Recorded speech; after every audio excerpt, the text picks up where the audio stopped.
Hey there, my name is Marcus, and in this quick video I'm going to show you how you can pair your Shokz OpenMove.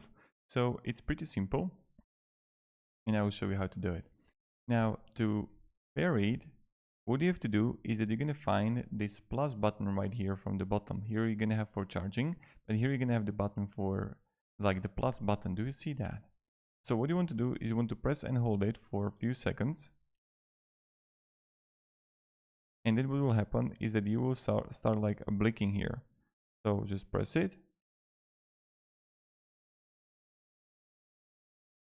Do you see that? So we're going to press and hold it for like 2-3 seconds.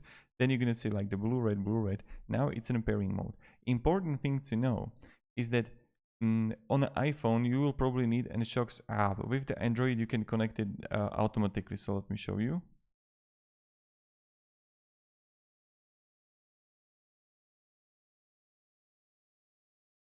When I go to the bottom,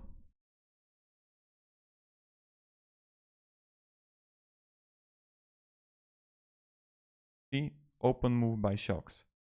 And then you can just like pair it and use it. But the really important thing to know is that for the iPhone you will have to download a Shokz app. So that's it. So thank you very much for watching and have a great day and goodbye.